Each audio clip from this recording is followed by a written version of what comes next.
बिस्मिल्लाहिर्रहमानिर्रहीम। तमाम तरीफ़ें उस खालिक की हैं जिसने पूरे कायनात को खल्क़ किया और फिर अफ़ज़ल से अफ़ज़ल मखलूक अल्लाह ने इंसान को पैदा किया है। और दरूद सलाम हो मोहम्मद और उसकी पाक आल पर। मासूमीन का एक खूबसूरत वजीफ़ा आपकी गोश गुजार करना चाहता हूँ। अगर आप परेशान हैं किसी मामले की वजह से, रिज़्क़ की वजह से, घरेलू परेशानी की वजह से, काम की वजह से, आपके काम में बरकत नहीं है, दुकानदार है, सेल कम है, कोई भी बीमार है, परेशानी है, तो कोई भी मसला है, तो एक काम करना शुरू करें। सोने से पहले वज़ू करें, वज़ू करने के बाद आयतुल कुर्सी पढ़ें।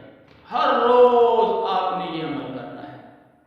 आप हर रोज़ ये अमल करके सोएंगे, सारी रात रहमत के फरिश्ते आपके घर और आपके लिए दुआ मांगेंगे। आपकी हर परेशानी खत्म हो जाएगी, आपके तमाम मसाइल खत्म हो जाएंगे। आप ये अमल करें, मासूमीन का अमल है बताया हुआ, इंशाअल्लाह ताला आपका हर मसला हल हो जाएगा, परेशानियां खत्म हो जाएंगी। औलाद नहीं है तो औलाद मिलना शुरू हो जाएगी। वस्सलामु अलैकुम।